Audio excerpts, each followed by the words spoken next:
Conceive, believe, achieve. This is former UFC middleweight champion of the world, Michael Bisping. Paddy the Baddy here. You're listening to Combat Sports UK. And you're watching Combat Sports UK. Hi everybody, welcome back to Combat Sports UK. It's Taylor Collard here, and I am joined by undefeated British heavyweight prospect Mario Pinto. Mario, how are you, sir? I'm good, sir. How you doing? Good. Yeah, very well, mate. Very well. Obviously, we're chatting on a Sunday, so tell me, what does an undefeated prospect get up to on a Sunday afternoon? Oh, mate, I've just been a sloth. I'll be honest. I haven't done much. Just been chilling. It's usually your off day. Yeah. Nothing too crazy. Yeah, Sunday's the off day. So as I said, you're undefeated, 7-0 at the moment as we go, and you recently, just at the end of October, you just stopped Benjamin Cejic in the third round, a ground and pound stoppage. Yeah. Quite a gritty fight, quite a war. Tell us about that fight from your perspective. How did you feel like it was going? I wasn't really happy with the performance, to be honest. But at the end of the day, it's a fight, Mm-hmm. So I want to be too precise and stuff. But I played with water and I got wet a bit. So, and the thing with Benjamin, he was so awkward to fight. Okay. He's awkwardly built. He's tall.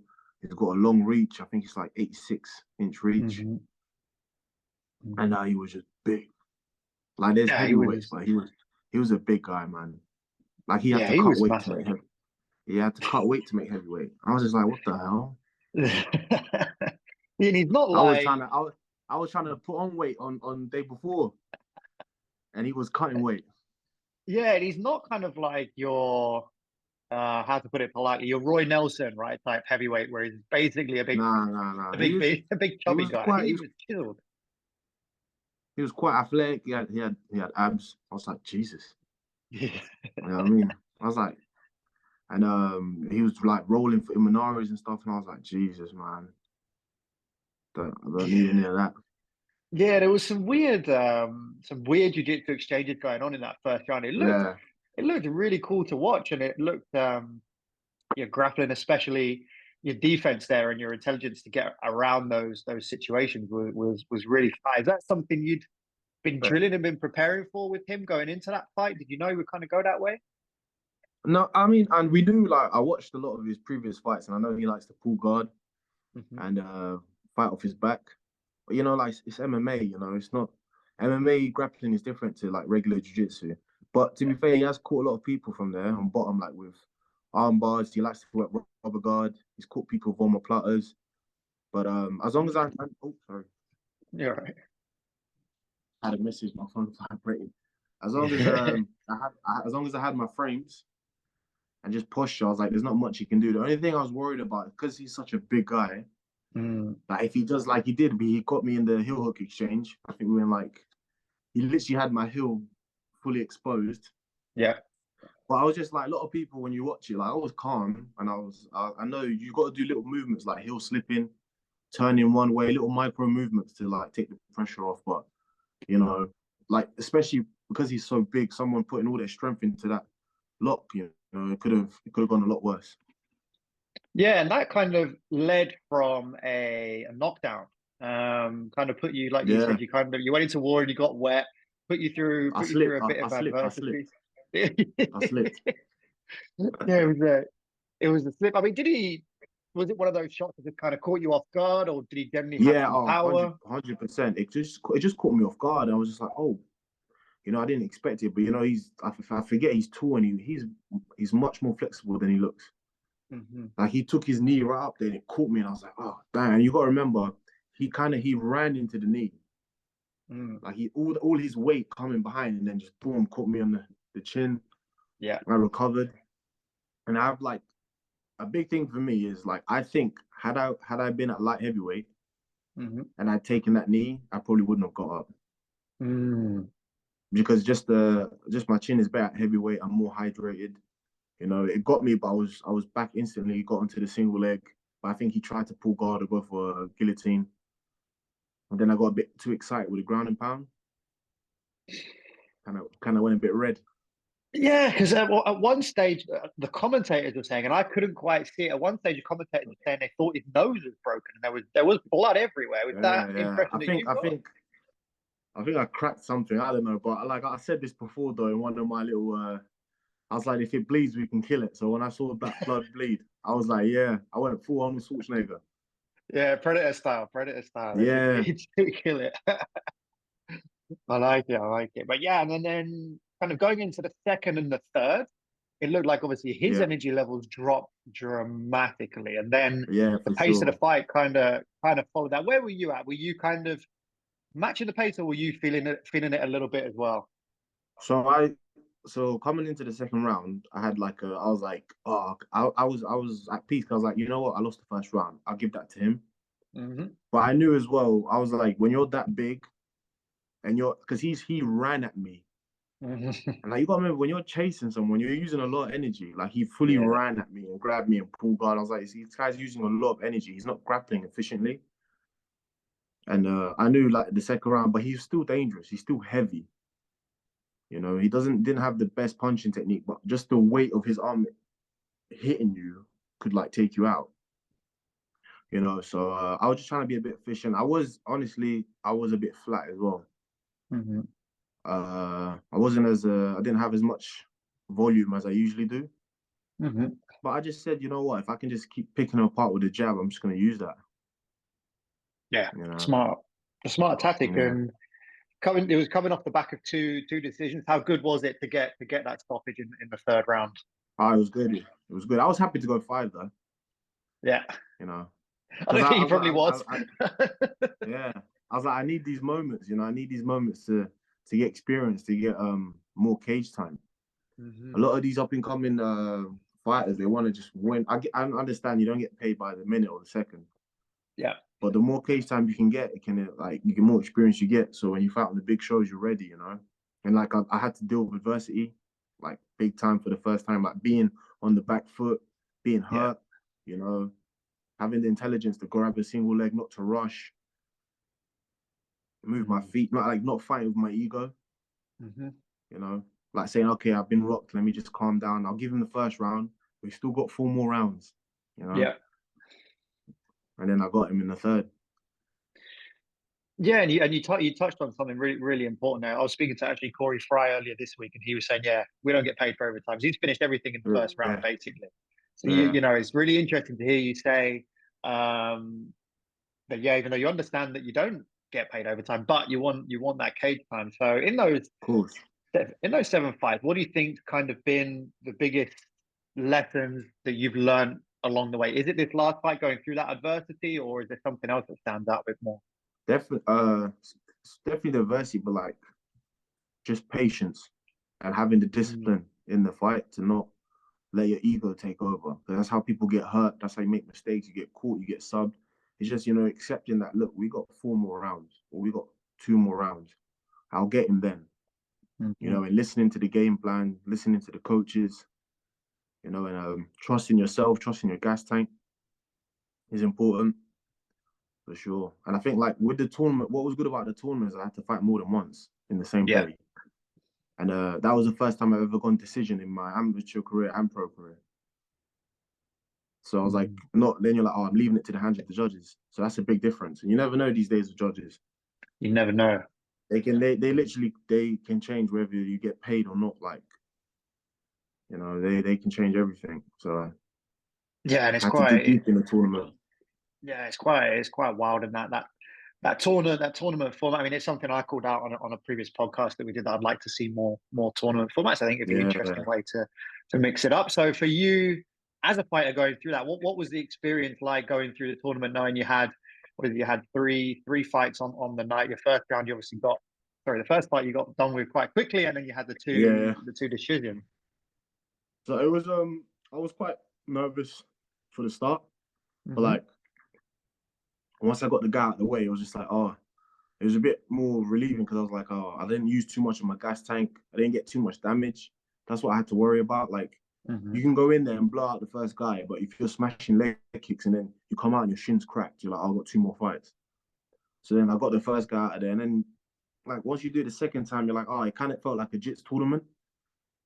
Just the only difference is you have to keep doing the cage walk, like going Right. through, playing the music, seeing everyone again. Just like, but it was good. It was good fun. It reminded me of Japan when they fought in Pride.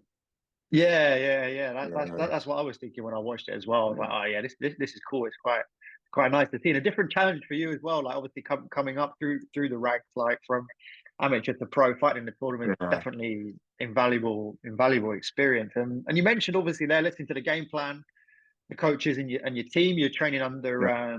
Stuart Stuart Austin. How Austin. is he as a Yeah. coach? Good man. Stuart's like probably one of the best coaches I've ever had. Yeah. And he's a vet in the game. He understands the game. You know, he's open-minded as well, but implementing techniques, so it's perfect to have him.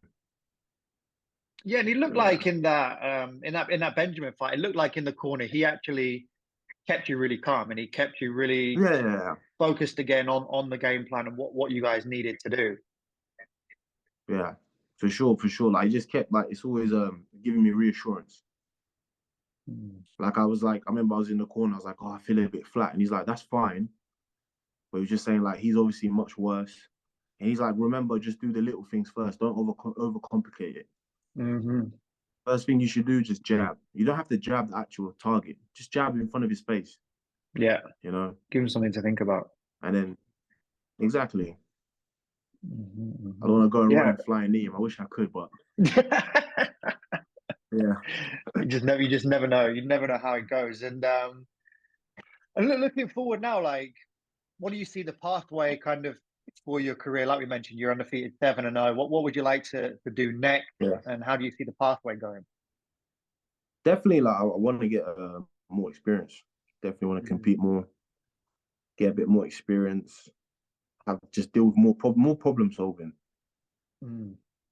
Yeah, but like I understand though in this game it's unpredictable, and sometimes you shouldn't miss your chance. I've been like told like, oh, I should try to go to like big shows now, like the UFC or PFL, like these big organizations. But I just like, what's the rush? You know, like you can go there and get paid okay for your first fight, right? But then you get fed to a shark, and that wrong fight you take can literally derail your career. You know, so yeah, so it can change it. It can change it if you haven't really put the reps in, so to speak. Exactly. And with the evolution now of kind of British heavyweight MMA, you've obviously got the teams up in the northwest, and your team with Stuart down in London. Yeah. How do you see the landscape as a whole of British MMA? It's incredibly exciting, right? I think, to be honest, British MMA, we need to just come together and start and just help each other. That's the only way it's going to get better. Sorry, I don't know why my camera keeps doing this. You're fine, mate. Don't worry. It's blurring, sorry. But yeah, we need to come together and work together and just grow. Push British MMA, help more British MMA fighters get better. But like, remember, I represent Portugal, so Portugal as well, right? Yeah, exactly. Yeah, exactly. But I represent the both because I grew up here, and the UK's like done. I wouldn't have been doing MMA without the UK. So definitely, like, we need to push British MMA, and like it shouldn't be like where all the gyms are against each other.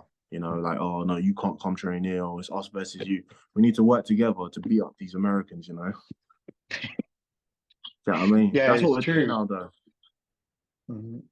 Yeah, it's true. We had Mick Parkin last night out in the States. Obviously, Tom Aspinall a few weeks ago. I mean, that must give you tremendous inspiration. Because actually, from watching your performances, there's definitely shades of Tom in the way you perform. You know, your movement, your unpredictability, and your strike. So you must get a lot of inspiration from what he's doing as well. Yeah. I do like Tom's style for sure.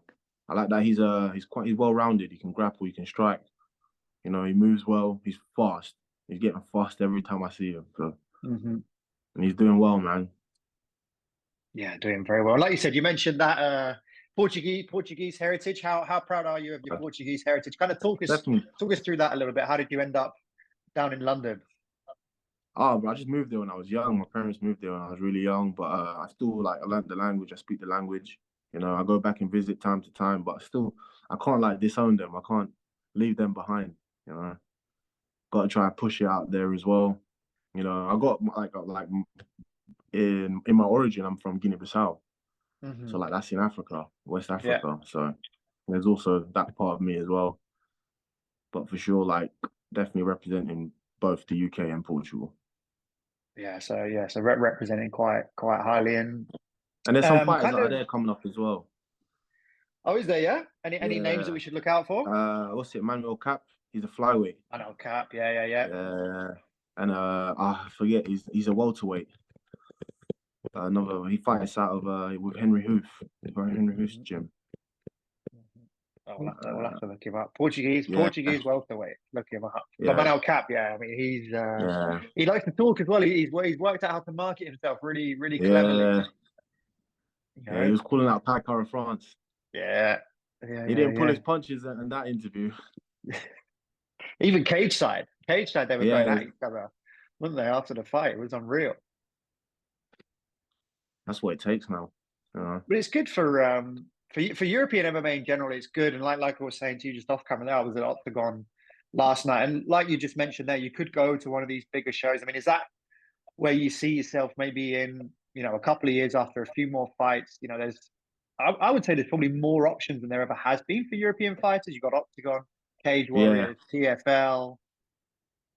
Who kind of at this point you look at and you say, oh, that's a great setup. I'd love to fight for them. Obviously, the UFC is where everyone wants to be, but I wouldn't mind. To be honest, I like LFL's pretty good right now for me. Mm-hmm. But I wouldn't mind going to fight in Octagon or like maybe in the States in their shows. Mm-hmm. Like they've got they've got LFA and they got Invicta, those shows, just fighting fighters from different backgrounds, different pedigrees.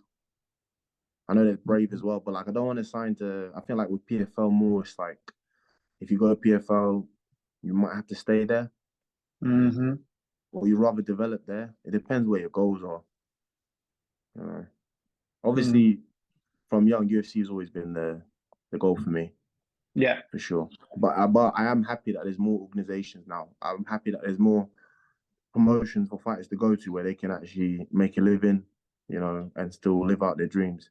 We need more of that. The more the better. I'd rather that. I'd rather there be more organizations than just one organization where we're all killing each other for. Where now there's more opportunities for fighters to go and make a living. And even Octagon's doing well. They're putting on shows like every month. Yeah, 2 in the UK already announced for next year, Newcastle and Birmingham. So there's a lot of potential. It must be exciting. Like it must be exciting coming through, being able to look at it.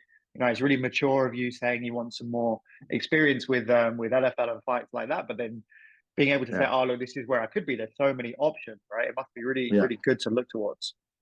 Yeah. I liked what Yuri Prohaska did. He fought and many fights, but I don't want as much as he did. Because I do feel like it might have affect your longevity. Yeah. But like just a couple more, more. Just a couple more. Yeah. And then speaking of which, is there anything on the horizon at the moment? Obviously, you just got off in October. But is there anything on the horizon maybe before the end of the year or start of next year? Probably start of next year. Like I think I wanted to have one, but I was like after that knee, I was like I gotta learn from previous fighters' mistakes. You gotta take some time off. Like I'm still training, but I'm not doing a lot of sparring. Yeah. So giving myself time to heal, rest, get strong again. Look at my mistakes. I'm not in that fight. The only biggest problem was why I got caught. I was going back in a straight line a lot. Yeah, straight line, and for some reason I was looking away. I don't know why I was doing that. But you know what I mean? You can't. These things you can't like. It's a fight. Anything can happen. Yeah. As long as I got the win, that's all I care. I had to I don't think a lot of people know, but I think if you watch it and you I had a massive staph infection in my leg. Ah, right, okay. Yeah. So I did the interview after, and then the interviewer saw my leg, and he was like, "What the hell is that?" And it's just like a big pussy boil coming out my leg. Oh no way. That was awful. Yeah, I was like, I think that affected my gas tank. Yeah. But definitely. also my confidence of my gas tank, because I was like, oh my God, I can't do too much because of the thing on my leg, the staph. And it's like, it was worse. Like it got worse on the day of the fight. But I think because I was so stressed, so I had to deal with that. So, but I still got the win, so I dealt with that. Yeah. That's why. And like you said, you learn through that adversity. So I'll just Yeah. throw it over to you if you've got any shout outs or any sponsors or anything like that you want to shout out before we wrap up. Oh, no, I'm not. Just shout out to my gyms, Fight Zone London, Fight City Gym in Moorgate. Great gyms, great people. Shout out to my coaches, my team. Shout out to LFL. Shout out to Fair Play Management. Really, things are getting better, with time. And thank you for the interview and for the time, man. I No, you're very appreciate it. welcome. Appreciate You're always very giving welcome. the fighters the platform to, share their story and get their voice heard. Yeah, it's important, man. And like you say, like we were talking about, when there's so many different avenues for fighters to go down, it's an exciting time, especially for British MMA. And I totally agree with what you're saying, that we need to work together to try and conquer the world, so to speak, in 100%. terms Like of MMA. hopefully soon we'll have there'll be something here, like a show that can like they should make like an Apex here or something, so British fighters can just fight here more. Yeah, Yeah, yeah, that'd be something. That would be I'm something. being just put on, but that's what we're building towards. There's room for it. Well, listen, Mario Pinto, I'll let you enjoy the rest of your Sunday. So that is Mario Pinto, Thank you, Taylor. undefeated Appreciate it. British prospect. Keep your eyes peeled for his next fight. It's going to be an absolute banger. Thank you so much again for your time, mate. You're welcome. Make sure you tune in. Bosh.